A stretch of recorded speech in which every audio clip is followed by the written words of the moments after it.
এক্সেলে shortcut key না শিখলে খুব দ্রুত কাজ করা সম্ভব না, তাই আজকে আমরা শর্টকাট কি শিখে নেব। কি করব, কন্ট্রোল সেমিকোলন প্রেস করলে কারেন্ট ডেট শো করবে। এরপর কি করব, কন্ট্রোল শিফট কোলন প্রেস করলে কারেন্ট টাইম শো করবে। নেক্সট হচ্ছে কন্ট্রোল শিফট ডলার কি প্রেস করলে আমার কারেন্সি সিম্বল চলে আসবে, এবং যে কোনো তুমি অ্যামাউন্ট ইনপুট করবে দেখবে তোমার কারেন্সি সিম্বল চলে আসবে। এরপর control shift percentage sign press করব, করার পর যে কোনো নাম্বার প্রেস করব, তাহলে পার্সেন্টেজ সাইন চলে আসবে। এরপর কি অল্টার আমরা কিউ প্রেস করব, অল্টার কিউ প্রেস করলে সার্চ বক্স ওপেন হয়ে যাবে। এরপর কি আছে দেখো, এরপর আছে হচ্ছে শিফট প্লাস স্পেস বার যদি প্রেস করি তাহলে এন্টায়ার রো সিলেক্ট হয়ে যাবে, আর আমরা যদি control plus space bar press করি তাহলে এন্টায়ার কলাম সিলেক্ট হয়ে যাবে। এরপর আমরা চলে আসি হাইডে, কন্ট্রোল প্লাস যদি 9 প্রেস করি তাহলে রো হাইড হয়ে যাবে, এবং কন্ট্রোল শিফট 9 যদি প্রেস করি তাহলে আনহাইড হয়ে যাবে, রো আনহাইড হয়ে যাবে। এরপর কি করব, কন্ট্রোল প্লাস 0 প্রেস করব, তাহলে কি হয়ে যাবে, আমার কালাম হাইড হয়ে যাবে। এবার কন্ট্রোল শিফট 0 প্রেস করলে আমার কালামটা আবার আনহাইড হয়ে যাবে। এরপর আমরা কি আছে দেখো, কন্ট্রোল শিফট অ্যাম্পারসেন্ট সাইন বলা হয় এটাকে, অ্যান্ড বা অ্যাম্পারসেন্ট সাইন, এটা যদি প্রেস করি তাহলে আউটলাইন বর্ডার হয়ে যাবে। কি করে, প্রথমে এটাকে আমরা সিলেক্ট করে নিব, নেওয়ার পর কি করব, কন্ট্রোল শিফট অ্যাম্পারসেন্ট সিম্বল, দেখো আউটলাইন বর্ডার চলে আসে। এবার এই আউটলাইন বর্ডারটাকে যদি আমরা রিমুভ করতে চাই কন্ট্রোল শিফট আন্ডারস্কোর প্রেস করবে, দেখো রিমুভ হয়ে গেছে এখান থেকে। এরপর আমরা চলে আসব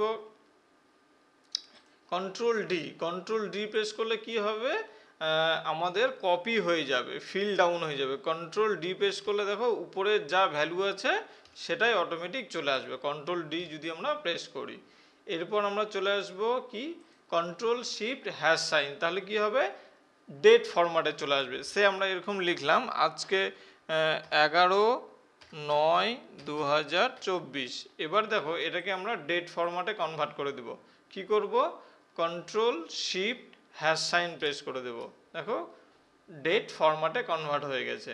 নেক্সট কি আছে, কন্ট্রোল প্লাস কিউ আছে, কন্ট্রোল প্লাস কিউ যদি আমরা প্রেস করি তাহলে আমরা এই যে পুরো টেবিলটা আছে এটাকে আমরা বিভিন্ন ফরম্যাটে কনভার্ট করে দিতে পারবো, তার অ্যানালাইসিস অপশানসগুলো এখানে দেওয়া আছে।